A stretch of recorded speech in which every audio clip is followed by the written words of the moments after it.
NetflixJeff Johnson, whose brief appearance in Netflix docudrama Tiger King made him a notable public figure, has died.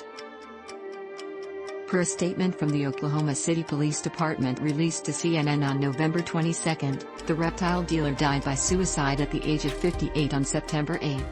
Per CNN, police called to the scene for an attempted suicide were informed of the incident by Johnson's spouse, Charity.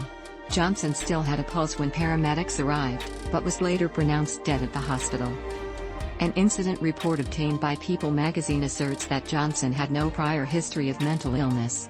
Joseph Joe Exotic Maldonado told CNN through attorneys that he had spoken to Charity Johnson about Jeff Johnson's death. If you or anyone you know is having suicidal thoughts, please call the National Suicide Prevention Lifeline at 1-800-273-TALK, 8255.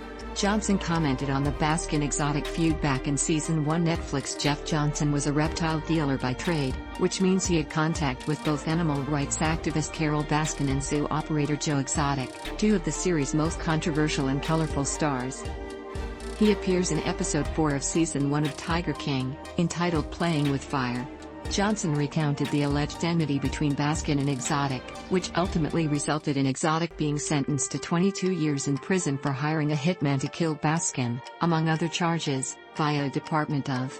So everybody that had been involved all got dragged into court, Johnson says during his brief appearance on Tiger King. This is the second off-screen tragedy involving the Tiger King cast this year. 3. Online, Erik Cowie, a zookeeper featured in the series, was found dead in New York City on September 3. Cowie's cause of death has not yet been confirmed. Per CNN, Johnson is survived by his children, 4 and 5, as well as Charity.